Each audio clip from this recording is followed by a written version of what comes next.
ఆంధ్రప్రదేశ్ రాష్ట్ర ప్రజలకి నా హృదయపూర్వక నమస్కారాలు. ఈ ప్రత్యేక రాష్ట్ర రాజధాని కోసం పెట్టిన తీర్మానానికి మనస్ఫూర్తిగా మద్దతు తెలుపబోయే ముందు ఒకసారి ఏమేం జరిగాయనేది ఒకసారి వెనక్కి వెళ్ళి చూసుకున్నామని తెలియజేయాలనుకుంటున్నాను. అధ్యక్షుడు, భాషా ప్రయుక్త రాష్ట్రాలు భారతదేశంలో ఏర్పడ్డాయంటే దానికి మూలాలు 1952 అక్టోబర్ 19వ తారీఖు నుండి అంకురం జరిగింది.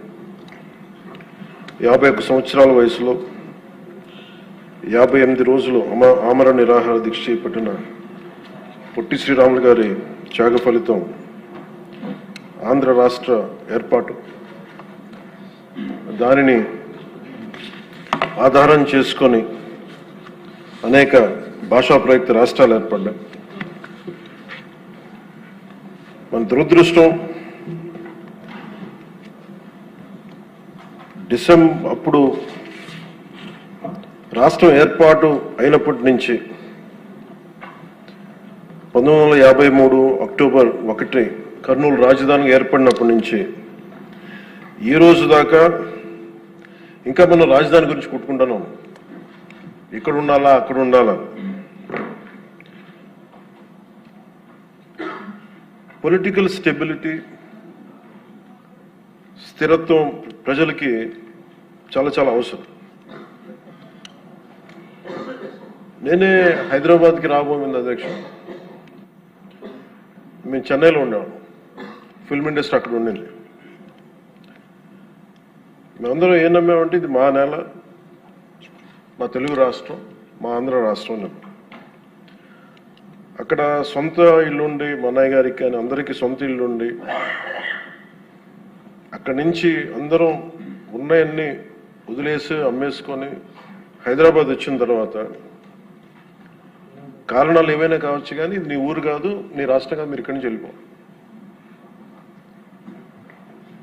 పొలిటికల్గా వెళ్ళిపోవాలంటే ఇది కేవలం ఒక రాజకీయ నాయకుల వరకే గొడవ ఉంది, కేవలం శాసనసభ్యుల మధ్య గొడవ ఉంది అంటే అది వేరేగా చూసేవాళ్ళమే. కానీ సగటు ప్రతి ఆంధ్ర పౌరుడి మీద దాని ఫలితం, దాని ప్రభావం చూపించింది.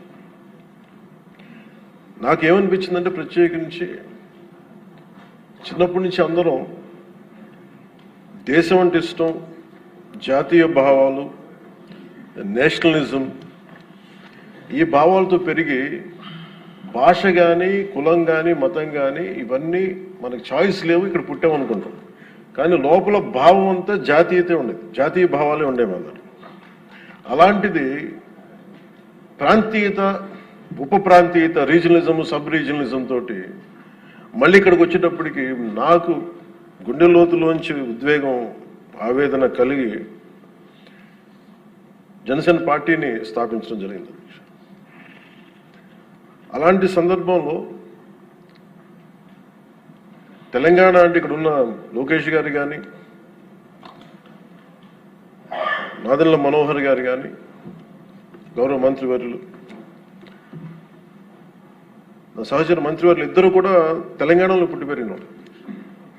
వాళ్ళకి లోపల వాళ్ళు ఆంధ్రాకి వచ్చారు కానీ వాళ్ళ గుండె లోపల నుంచి తెలంగాణను తీయలేం. ఇలా చాలా మంది సభ్యులు ఉండొచ్చు ఇక్కడ. నేను మా నాన్నగారు నెల్లూరులో పనిచేసేవాళ్ళు కాబట్టి పుచ్చలపల్లి సుందరయ్య గారు లాంటి వాళ్ళు తెలంగాణ ఉద్యమానికి ఎలా పనిచేశారు ఇవన్నీ మేము ఇప్పుడు చిన్నప్పుడు కథలుగా వింటూ ఉండేవాళ్ళం. సో ఎప్పుడు తెలంగాణ వేరు, ఆంధ్ర వేరు ఎప్పుడు భావం లేదు, తెలుగు నేల అనుకో. కానీ లేదు, మీరు విడిపోయిన తర్వాత సహజంగా ఏం జరగాలి అధ్యక్ష? అప్పుడున్న కాంగ్రెస్ ప్రభుత్వం ఏం చేసి ఉండాల్సింది? ఇంత నష్టం జరగబోతుంది, ఇన్ని కోట్ల మంది ప్రజలు విడిపోతున్నారు, ఇట్స్ కైండ్ ఆఫ్ పార్టీషన్. ఇలాంటి విభజన జరుగుతున్నప్పుడు ఎలా ఆలోచించి ఉండాల్సింది? బాధ్యతగా అప్పుడున్న కేంద్ర ప్రభుత్వం కానీ, కాంగ్రెస్ లెడ్ యూపీఏ కేంద్ర ప్రభుత్వం కానీ విభజించిన విధానం కానీ, అలాగే మనోహర్ గారు ఆ రోజున సభలో ఆయన సభాపతిగా ఉండి, సభాపతి స్థానంలో ఉండి ఆయన ఆధ్వర్యంలో జరిగిన అంటే మొత్తం పెట్టిన బిల్లు కూడా The House, while rejecting the AP Reorganization Bill 2013, resolves to request the Honorable President of India not to recommend the AP Reorganization Bill 2013 for introduction in the Parliament, as the bill seeks to bifurcate the state of Andhra Pradesh without any reason, basis, and without arriving at a consensus in utter regard to the linguistic and cultural homogeneity and economic and administrative viability of both the regions. The bill also completely ignores the very basis of formation of states of Andhra Pradesh, the first linguistic state created in independent India. దీంట్లో ప్రత్యేకించి మీరు చూస్తే utter disregard to the linguistic and cultural homogeneity and economic and administrative viability. ఇందాక లోకేష్ గారు చెప్తున్నప్పుడు కనీసం ఆఫీసులు కూడా లేవని ఫోటోలు చూపిస్తా ఉంటే, నేను అప్పుడు ముఖ్యమంత్రి గారిని కలవడానికి వచ్చినప్పుడు ఆయన ఆఫీస్ చూశాను. ఏదో ఇంజనీరింగ్ ఆఫీస్లో కూర్చొని ఆయన చేసే విధానం అంటే ఆయన క్వైట్ ఆప్టిమిస్ట్ కాబట్టి, ఆయన చాలా బలమైన ఆశావాది కాబట్టి, ఇక టెంట్ వేసుకుని మనం చేద్దాం, డెవలప్మెంట్ చేద్దాం అన్న ముందుకు తీసుకెళ్తా ఉన్నారు. ఇలాంటి సందర్భంలో దీనికి ఒకసారి ప్రజల దృష్టికి కూడా తీసుకురావాల్సింది. అసలు భాషా ప్రయుక్త రాష్ట్రాలు కనుక పొట్టి శ్రీరాములు గారి ద్వారా జరగకుండా కనుక ఉంటే ఏం జరిగి ఉండేదనంటే, ఇది మనందరికీ చాలా చాలా అవసరం. అధ్యక్షుడు తెలుసుకోవాల్సిన, ప్రజలు కూడా తెలుసుకోవాల్సిన అవసరం అందరికీ ఉంది. ఆంధ్రప్రదేశ్ రాష్ట్రం ఏర్పడకుండా కనుక ఉండుంటే భాషా ప్రాతిపాదికన తెలంగాణ ఈ రోజున మహారాష్ట్రలోని, తెలంగాణ పూర్తి తెలుగు రాష్ట్రం ఉండేది కదా అధ్యక్షుడు.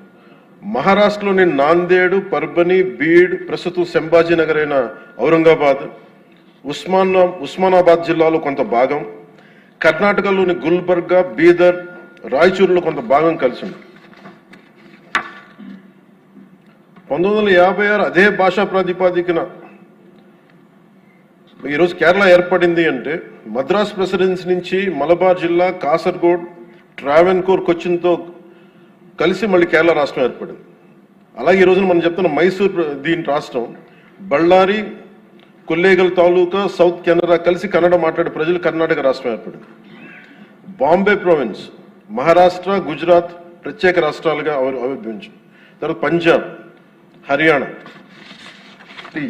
అన్ని రాష్ట్రాలు భాషా ప్రయుక్త రాష్ట్రాలుగా మన ఆంధ్రప్రదేశ్ త్యాగంతో నలిగిపోయి ఉనికితో ఏర్పడ్డ తర్వాత తిరిగి మనకి ఒక రాష్ట్రం కావాలి, మనకి ఇది కావాలంటే ఈరోజు రాజధాని లేకుండా ఇన్ని 70 సంవత్సరాల పై, దాదాపు 68-70 సంవత్సరాలు అయినా కానీ, 6 దశాబ్దాలు దాటినా కానీ ఇంకా మనం ఒక రాజధాని లేని రాష్ట్రంగా, ఇంకా సరైన వసతులు లేని రాష్ట్రంగా, ఒక అడ్మినిస్ట్రేటివ్ సౌకర్యాలు లేని రాష్ట్రంగా, ఒక హైకోర్టు సమూలంగా బలమైన హైకోర్టు లేని రాష్ట్రంగా ఇంకా మనం కొట్టుకుంటూనే ఉన్నాం. ఇది నిజంగా చాలా ఆవేదన కలిగించేది, చాలా బాధ కలిగించేది. ఒకసారి అనిపిస్తుంది అసలు భాషా ప్రయుక్త రాష్ట్రాల ఏర్పాటుకు లేకుండా ఉండి ఇంకోలా ఉండేదేమో పరిస్థితి అని. మన అన్ని రాష్ట్రాలకి దేశం మొత్తం మీద మనకి జాగ్రఫీలు మార్చి మన జాగ్రఫీని తుడిచిపెట్టేసుకుని అటు ఇటు ఇంకా కొట్టుకుంటా ఉన్నాం. ఒక క్యాపిటల్ లేదు, ఇంకోటి లేదు. ఇవన్నీ నేను ఆలోచించే 2014లో బేషరతుగా ఎలాంటి కండిషన్స్ లేకుండా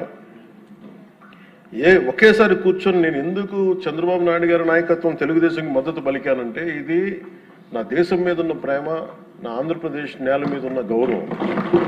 ఇది ఎందుకంటే ఆయన లాంటి వ్యక్తి ఒక 4 దశాబ్దాల అనుభవం ఉన్న వ్యక్తి, నాయకుడు.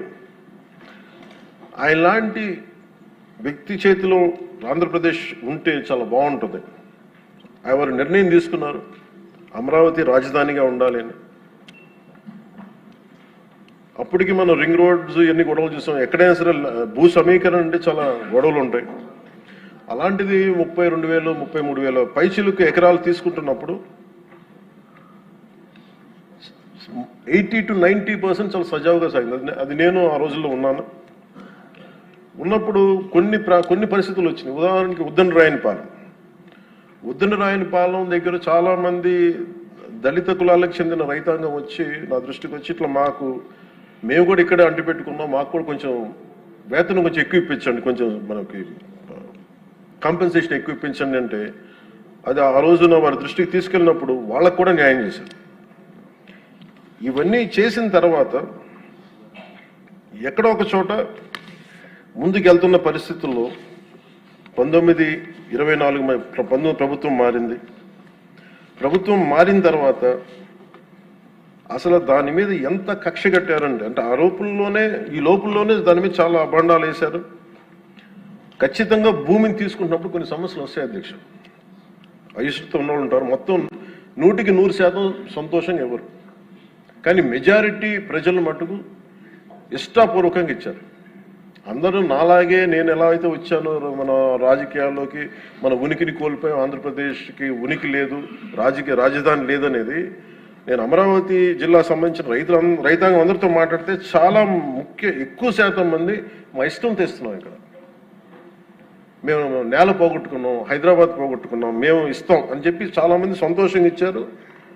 ఇందాక కేశవ్ గారు చెప్పినట్టుగా ల్యాండ్ తీసుకోవాలంటే గొడవలు వస్తాయి. అలాంటిది 30,000 పైన ఎకరాలు తీసుకుంటున్నప్పుడు ఎక్కడా కూడా ఎలాంటి ఇబ్బంది లేకుండా, గొడవలు లేకుండా, కేవలం సామరస్యపూర్వకమైన చర్చల ద్వారా, అంటే ఓన్లీ గొడవ ఆ చర్చలు కూడా దేనికి సంబంధించి మాకు ఎంత కాంపెన్సేషన్ ఉంటే మాకు ఎటువంటి దానివల్ల దానివల్ల గౌరవ మంత్రి నారాయణ గారి ఆధ్వర్యంలో చాలా సానుకూలంగా సాగింది. పరిస్థితులు ఏమైనప్పటికీ 1924 మధ్యలో ప్రభుత్వం రాలేకపోయింది, కుటుంబ ప్రభుత్వం ఆ రోజునున్న ఆ ప్రభుత్వం రాలేకపోయింది. వచ్చినప్పటి నుంచి అసలు ఎలాంటి గొడవలు జరిగినాయి అంటానికి చాలా మీకు ఎంత బాధ కలిగించే అంశాలంటే, ఇంట్లో నుంచి బయటికి రాని ఆడవారు అసలు బయటికి రావాలంటే ఆలోచించేవాళ్ళు. అలాంటి ఆడపడుచుల మీద కష్టం, శారీరక శ్రమ తప్ప వాళ్ళ ఒంటి మీద వాళ్ళ శారీరక శ్రమ తప్ప ఇంకేమీ తెలియని వీళ్ళందరూ ఇష్టంతో పొలాలు ఇస్తే ఈరోజు ఇక్కడ రాజధాని లేదు, ఇక్కడ ఉండదు అనే ఒక గత వైసీపీ ప్రభుత్వం చేసిన దీనికి నాకు జనసేన పార్టీ కార్యాలయానికి వచ్చి ఆడపడుచులు ఎలా దెబ్బలు కొట్టారు, పోలీసులు ఎలా కొట్టారు అనేది నాకు ఇది వివరించే దృశ్యాలు అధ్యక్ష. అలాగే ఎలాగే వీళ్ళని వచ్చి ఎన్ని రకాల కష్టాలతో ఉన్నాం, మాకు ఏం చేస్తున్నారు అనేది మా జనసేన పార్టీ ఆఫీస్ దృష్టికి తీసుకొచ్చారు. ఆవిడికి ఇక్కడ చూస్తే మీకు ఆవిడ ఎలా కొట్టారు పోలీసులు అనేది ఆవిడ ఏడుస్తుంది. నేను ఇంట్లో నుంచి ఎప్పుడు బయటికి రాలేను, నా బిడ్డల భవిష్యత్తు కోసం ఇస్తే నన్ను ఎలాంత దారుణంగా కొట్టారు చూడండి అని చెప్పి మేము చెప్పుకోలేకపోతున్నాం, మేము కూర్చోబెట్టి ఎక్కడెక్కడ కొట్టారు మీకు చెప్పలేకపోతున్నాం అనేది ఆవిడ చాలా హృదయ విదారకంగా చెప్తుంది. ఈయన పాపం పనిచేసుకున్న రైతు, ఆయన మాకు ఎందుకు కాంపెన్సేషన్ ఇవ్వట్లేదు అని అమరావతి గురించి ఎందుకు మీరు కంటిన్యూ చేయారంటే ఆయన మీద దాడి చేసి రిపీటెడ్గా ఆయన కొట్టింది ఆయన చూపిస్తున్నారు. ఇదే చూస్తే ఇక్కడ ఈ ఆడపడుచున్నాడు,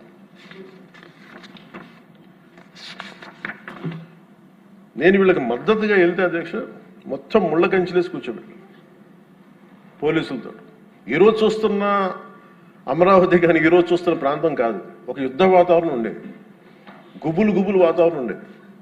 చట్టసభల్లోనే ఇందాక లోకేష్ గారు చెప్తున్నట్టుగా చట్టసభలోనే దాడులు చేసే పరిస్థితిలో ఉన్నప్పుడు, ఇంకా బయట శాసనసభ్యులకే రక్షణ లేనప్పుడు, ప్రతిపక్ష నాయకులుగా ఉన్న చంద్రబాబు గారికే రక్షణ లేనప్పుడు ఇంకా సగటు రైతుకి ఏ రక్షణ ఉంటుందో మీరు ఊహించుకోగలరు.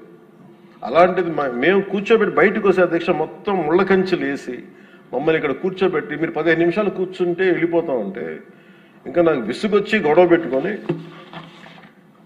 మీరు వదిలితే వదలండి, లేదంటే మీరు కంచెల నుంచి ఒళ్ళు చిరిగిపోయినా ముందుకెళ్తామని చెప్పి ఆ పొలాల మధ్యలో నుంచి వెళ్తే అప్పుడు కూర్చోబెట్టి గొడవ పెట్టుకుంటే పోలీసులు వెళ్తే వాళ్ళందరూ చెప్పుకున్న బాధ అధ్యక్ష, వాళ్ళ ఏడుపుల అధ్యక్ష, పాపం ఈ రైతులు కన్నీళ్ళు చాలా ఇవన్నీ ఆవేదన కలిగించింది. ఈ అబ్బాయి అయితే ప్రత్యేకించి నోటి మాట కూడా రాదు అధ్యక్ష. ఈ అబ్బాయికి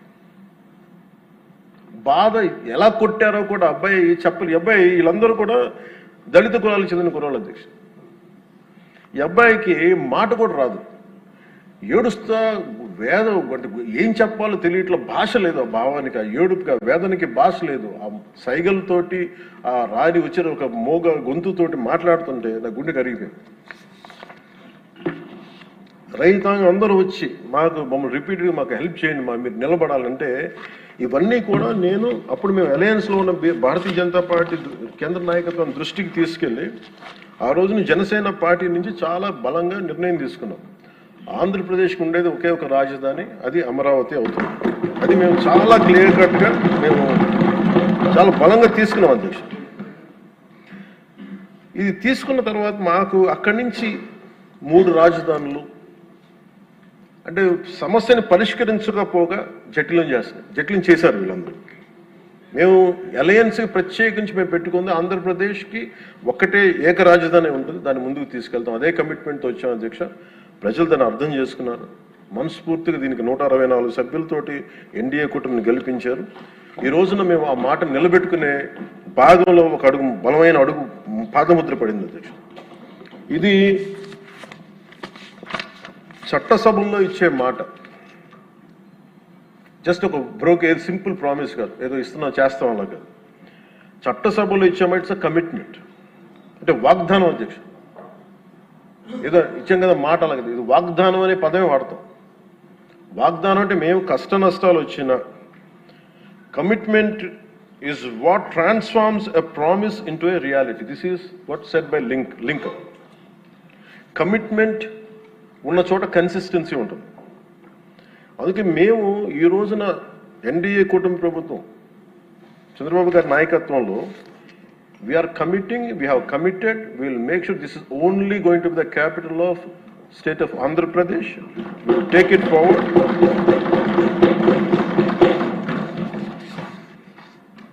ఎందుకంటే మా ఇంటెంట్ చాలా చాలా క్లియర్గా ఉంది. It's not a simple intent, it's a commitment అధ్యక్ష. ఇదే మేము మాటగా, ఇది మన చట్టసభల్లో ఇచ్చే మాట. ఒకసారి ఇది కూడా మీకు పటేల్ గారి మాటలు గుర్తు చేస్తాను. 600 పైచిలకు మన చిన్న చిన్న రాజ్యాలన్నీ కలిసి ప్రిన్సిపల్ స్టేట్స్ అన్ని కలిపి ఇండియన్ యూనియన్గా పెట్టినప్పుడు ప్రైవీ పర్స్ పెడతాం, మీకు అందరికి ఇస్తాం అనేది, రాజభరణం ఇస్తామని చెప్పిన తర్వాత ఆయన అయిపోయిన 2 రోజులకి చెప్పి అప్పుడు రాజభరణం ఎందుకు వాళ్ళని మాట్లాడుతుంటే మన చట్టసభలో ఇచ్చిన మాట మనం ముందుకు తీసుకెళ్ళకపోతే ఈ చట్టసభల మీద విశ్వాసం ఉండదు. అది రాజభరణం తీసేసిన తర్వాత కూడా దాని ముందే ఆయన చెప్పారు, రాజభరణం తీసేసే మైండ్ సెట్లో ఉన్నారని ఆయనకి అర్థమైంది అనుకుంటే ఆ కాంటెక్స్లో చెప్పారు అధ్యక్ష. అలాగా మేము this should be a commitment. ఇందాక లోకేష్ గారు చెప్తా, ప్రతి ఒక్కరికి ఇదే భయం ఉంది, మళ్ళీ రేపు పొద్దున వీళ్ళు వస్తే ఏం చేస్తారని. ఏమీ చేయలేరు, రారు, ఏమి చేయలేరు. దానికి ప్రతి పెట్టుబడి పెట్టేవాడు, భూమి ఇచ్చిన ప్రతి రైతు, సెంటు భూమి ఇచ్చిన రైతు దగ్గర నుంచి 1,00,000 కోట్లు పెట్టిన మన లక్ష్మీ గారి దాకా ప్రతి ఒక్కరు ఏమడుతుంది, they need stabilities. We have to commit ourselves. We will give stability for the 5 crore people of Andhra Pradesh. Through that we stabilize our country, Bharat. ఇది కనుక మనం నిలబడకపోతే మనందరికీ భిన్నమైన అంశాల్లో కొంత తేడాలు ఉండొచ్చేమో, అభిప్రాయ భేదాలు ఉండొచ్చేమో, పాలసీ ఎలా కాకుండా ఎలా చేయొచ్చేమో అభిప్రాయ భేదాలు వస్తాయేమో, రావచ్చేమో నాకు తెలియదు. ఇప్పుడు దాకా రాలే, సంతోషం. రాకూడదని నేను కోరుకుంటున్నాను ఖచ్చితంగా. కానీ ఏది ఏమైనప్పటికీ భవిష్యత్తులో మటుకు మనందరం ఒకటే మాట మీద అమరావతి రైతాంగానికి కట్టుబడి ఉండాలి, నిలబడాలి. This is my commitment. This is what our commitment from Janasena party to our trusted honourable CM గారు శ్రీ నారా చంద్రబాబు నాయుడు గారికి. మనస్ఫూర్తి ఇస్ అవర్ కమిట్మెంట్. మేము ఎక్కడికి దీన్ని మాట మార్చం, దీన్ని ముందుకు తీసుకెళ్తాం. దీనికి ఎంత డబ్బులు పెట్టాం, ఎంత డబ్బులు వస్తుంది, వీటన్నిటికంటే కూడా విసిగిపోయాం. 1953 నుంచి ఈ రోజు దాకా ఒకళ్ళు ఏమో అటు బొమ్మన్నారు, ఇంకొకళ్ళు ఇటు బొమ్మ లేదు, మళ్ళీ ఇటు బొమ్మ అన్నారు. ఎవరి త్యాగాల మీద అయితే అందరికీ భాషా ప్రయుక్త రాష్ట్రాలు వచ్చినాయో, భాషా ప్రయుక్తతో నాందికి పలికిన ఆంధ్రప్రదేశ్కి ఈరోజు ఇంకా మనం కొట్టుమిట్లాడుతూ ఉన్నాం. ఇంకా సెంట్రల్ దగ్గరికి వెళ్ళి దేహాన్ని అడగాల్సి వస్తుంది. మాకు ఇవి ఇవ్వండి, మాకు ఆఫీసులు ఇవ్వండి, లేదా ఇందాక మీరు చెప్పిన ఆ షెడ్యూల్స్ రావాల్సిన ఆఫీసులు కానీ ఇంకా రావాల్సిన ఏమి రాలేదు. ఇంకా అడగాలంటే మన గొంతు చాలా బలంగా ఉంది. సబ్ రీజనలిజం అనే యాటిట్యూడ్ తీసేయాలి మన దగ్గర. మీరు ఉత్తరాంధ్ర, మీరు రాయలసీమ, ఏంటి రాయలసీమ, ఏంటి ఉత్తరాంధ్ర, ఏంటి గోదావరి జిల్లాలో అన్ని కలిపి ఆంధ్ర కాదా? అందరూ మాట్లాడి తెలుగు వాళ్ళం కాదా? అసలు తెలుగు జాతి ఐక్యతగా మనం మాట్లాడుకున్న మైండ్ సెట్ నుంచి నిజంగా బాధ ఏంటంటే మన ఆంధ్ర కన్ఫైన్ అవ్వాల్సి వచ్చింది. ఫైన్, భావంలో తెలుగు జాతి ఉంది కానీ గుండెల్లో ఓకే, మనకు reality is Andhra, okay, let us accept Andhra. మళ్ళీ దీంట్లో కూడా ఇందాక మీరు చెప్తున్నారు, లోకేష్ గారు చెప్తామంటే మీ ఉత్తరాంధ్రకి అవసరం లేదా అంటే, ఇంకా మనలో కూడా మనకి సబ్ రీజన్స్ పెట్టుకుంటే ఈ రాష్ట్రానికి ఎవరు రక్షించలేడు. మన ఎంతమంది ఉండి మీరందరూ చదువుకున్న వాళ్ళు, అద్భుతమైన ఏమంటారు అనుభవం ఉన్నవాళ్ళు, మీరు కూడా మీరు కూర్చోబెట్టి దీన్ని బలంగా ప్రజల దగ్గర తీసుకెళ్ళిపోయి ఇదంతా మంది ఒకటే నేల, ఒకటే రాష్ట్రం, ఒకటే భాష, ఒకటే జాతి అని మనం బలంగా బల్లగుద్ది చెప్పకపోతే గెలుపు ఎక్కడ ఉంటుందంటే మన బలహీనత వాళ్ళ గెలుపు. అది గుర్తుపెట్టి, మన బలహీనత, మన అనైక్యత. వాళ్ళని చూసి మనం ఏం ఆలోచించగలరు, రేపు పొద్దున వీళ్ళు వచ్చేస్తారంటే. ఎప్పుడు వస్తారంటే నేను చెప్తున్నాను మీకు, మనలోని అనైక్యత, మనలోని అవగాహన లోపం ఉంటే వాళ్ళకి ఆ బలం ఉంటుంది. అసలు ఆ పరిస్థితి మనలో రానప్పుడు అలాంటి పరిస్థితులు ఎప్పటికీ ఉత్పన్నం కావు. స్టెబిలిటీ ఫర్ దిస్, ఒక జనరేషన్ స్టెబిలిటీ ఇవ్వాలి మన Andhra Pradesh. I'm committing for that. ఒక generation stability 25 to 32 years stability ఆంధ్రప్రదేశ్కి ఇవ్వాల్సిన అవసరం ఉంది. ఇది ఈ రోజున ఇక్కడ ఉన్న వాళ్ళు ఎవరు కూడా అధ్యక్ష, ఎవరికి డబ్బులు అవసరం లేదు, ఎవరి పనులు వాళ్ళకు ఉన్నాయి, ఎవరి జీవితాలు వాళ్ళకు ఉన్నాయి, ఎవరు వ్యాపారాలు వాళ్ళకు ఉన్నాయి. నా ఫిల్మ్ యాక్టింగ్ కెరీర్ ఉంది, నాకు ఇవన్నీ నాకు దీంట్లో నాకు లబ్ధి పొందేది నాకేం అవసరం లేదు. కానీ నా భవిష్యత్తు ఒక్కసారి స్టెబిలైజ్ అయిన తర్వాత మేము తెలంగాణ నుంచి తిరిగి ఇది మీకు సంబంధం లేదని అనుకున్నప్పుడు ఈ బాధ ఇంకెవరికి రాకూడదని అనుకున్నాం అధ్యక్ష. స్టెబిలిటీ పోగొట్టుకు డీస్టెబిలైజ్ అవ్వకూడదని ఒక వేదంతో ఈ రోజున అన్నీ వదులుకొని తిట్లు తిని, ఇంట్లో ఆడబిడ్డలను తిట్టించుకొని, ఇంట్లో నా భార్యని తిట్టి, బూతులు తిట్టి, ఇంతమంది అందరి మీద కేసులు, మన పార్టీ వ్యక్తుల మీద కేసులు పడి, అటెంప్ట్ టు మర్డర్ కేసులు పెట్టించుకొని ఇవన్నీ చేయాల్సిన అవసరం లేదు. కానీ ఎందుకు చేస్తున్నాం అంటే we want to make sure criminalization into politics can not be tolerated, will never be tolerated. మీ చట్టసభల్లోనే కూర్చొని మేము దాడులు చేస్తాం, ఇష్టారాజ్యంగా కొడతామంటే మేము కూర్చోబెట్టి కామ్గా ఉండే వ్యక్తులు అయితే కాదు.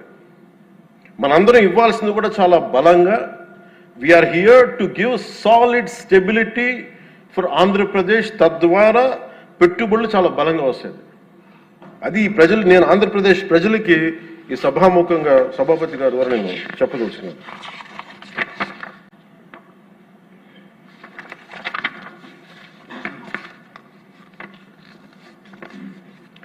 చంద్రబాబు నాయుడు గారి దగ్గర నేను ఒకటే చూశాను అధ్యక్ష. నేను ఎక్కడ చెన్నై నుంచి వచ్చాను, నేను హైదరాబాద్కి ఎర్లీ 90s వచ్చాను. 90s వచ్చినప్పుడు నాకు పుస్తకాలు చదివేటప్పుడు నాకు లీ క్వాన్ యూ గురించి తెలుసు. Founder president city state of Singapore. మేము చూస్తుండగా హైదరాబాద్ రూపురేఖలు మారిపోవడం నేను ప్రత్యక్షంగా చూశాను. మేము తిరిగిన మాదాపూర్ కొండల్లో కానీ, లేదంటే ట్రెక్కింగ్కి వెళ్ళిన కొండల్లో కానీ అసలు ఏమి రాదు, ఏం జరగదని, ఈ కొండల రూపురేఖలు మారిపోతాయా అనేది చాలా ఆశ్చర్యంగా అనిపిస్తే, మేము చూస్తుండగా రోడ్లు వెడల్పోయినాయి. అసలు ఇంత రోడ్లు జనం లేరు కదా, ఇంత రోడ్లు దేనికి అనుకునేవాళ్ళం. అంటే 4 కార్లే కదా, 10 కార్లు వెళ్తాయి. బట్ ఆయన పాప, ఆయన అందరినీ అప్పుడు పేపర్ బాగా చదువుతుంటే మాకు అర్థమేది. ఆయన అందరూ అంటూ ఉండేవాళ్ళు మాటలు, ఈ ఏంటి వరల్డ్ బ్యాంక్తో కుమ్మక్కైపు చేశారంటే అది ఈజీగా ఉంటుంది ఆ మాట అనేయటం. కానీ దాని విలువ ఈ జనరేషన్ అనుభవిస్తుంది. ఒక పొలిటికల్ లీడర్ నెక్స్ట్ ఎలక్షన్స్ గురించి ఆలోచిస్తాడు. ఒక విజనరీ ఉన్న నాయకుడు వచ్చి తరం కోసం ఆలోచిస్తాడు. ఖచ్చితంగా అది ఆ దార్శనికత ఉన్న చంద్రబాబు గారు చేసింది. మొన్నగా ప్రతిసారి హైదరాబాద్ టువర్డ్స్ ఎయిర్పోర్ట్ వస్తూ ఉంటే, ఎప్పుడు మాకు ఆ ఫ్లైఓవర్ మధ్య వెళ్తూ ఉంటే నిజంగా ఇందాక చెప్తున్నప్పుడు సికింద్రాబాద్ వచ్చింది, హైదరాబాద్ వచ్చింది. Cantonment is more of Secunderabad, Hyderabad is Nizam. But Cyberabad it's one man's creation. అది మనం యాక్సెప్ట్ చేస్తే, అది మనకి చాలా మందికి అది నచ్చచ్చు నచ్చకపోవచ్చు, కానీ ఒక రియాలిటీని యాక్సెప్ట్ చేస్తే ఎందుకంటే అది కూర్చోబెట్టి ఆయన కూర్చొని డిజైన్ చేశారు, ఒక కాన్సెప్ట్ చేసి దాన్ని ఇంతమందితో ఇబ్బంది పడి అందరి చేత మాటలు అనిపించుకొని ఒకసారి రోల్ చేసిన తర్వాత దాన్ని ముందుకు తీసుకెళ్ళిన తర్వాత అది దాన్ని ముందుకు తీసుకెళ్ళడం ఎవరికి ఫస్ట్ ఎవరు పెట్టగలరు? అన్ని కష్టాలను అధిగమించి అందరి చేత మాటలు అనిపించుకొని ఎవరు పెట్టగలరు? That credit goes to honourable CM Shri Chandrababu. We wholeheartedly acknowledge your efforts, sir. We wholeheartedly acknowledge your vision. My commitment to you is that we will stand by. మీరు అక్కడ హైదరాబాద్కి ఎంత కమిటెడ్గా చేశారో ఈ రోజున పెట్టుబడులు వస్తుంటే మన అమిత్ షా గారితో గౌరవ హోంమంత్రి అమిత్ షా గారితో మాట్లాడుతున్నాం మన మధ్య ఢిల్లీ వెళ్ళినప్పుడు. ఆంధ్రప్రదేశ్ చాలా చాలా రాష్ట్రం దేశంలోని అన్ని రాష్ట్రాల కంటే కూడా ఎక్కువ పెట్టుబడులను ఆకర్షిస్తుంది. దీని ఫలితాలు మీరు ఇంకొద్ది ఇప్పుడు కనిపించకపోయినా కానీ భవిష్యత్తులో మీకు చాలా అద్భుతమైన స్టేట్ కింద వస్తుంది అని చెప్పి మనందరికీ మనస్ఫూర్తిగా వారి అభినందనలు తెలుసు. అలాగే ఈ రోజున కూటమి ప్రభుత్వం అధికారంలోకి వచ్చిన వెంటనే అమరావతి రైతులకు ఇచ్చిన మాట నిలబెట్టుకుంటూ రాజధాని నిర్మాణ ప్రక్రియను పునఃప్రారంభించాం. 25 మే 2వ తేదీన గౌరవ ముఖ్యమంత్రి శ్రీ చంద్రబాబు నాయుడు గారి నాయకత్వంలో గౌరవ ప్రధాని శ్రీ నరేంద్ర మోదీ గారి చేతుల మీదుగా పునర్నిర్మాణం పనులు ప్రారంభించాం. మౌలిక సదుపాయాల అభివృద్ధిని వేగవంతం చేశాం. వరల్డ్ బ్యాంక్ ఏడీబీ నుంచి 15,000 కోట్లు, హడ్కో నుంచి 11,000 కోట్లు, నాబార్డ్ నుంచి 7,387 కోట్లు సమీకరించి పనులు చేపట్టాం. రాజధానికి పెట్టుబడులు రాక మొదలైంది. ఒకేసారి 15 జాతీయ బ్యాంకులు తమ కార్యాలయాల ఏర్పాటుకి శ్రీకారం చుట్టాయి.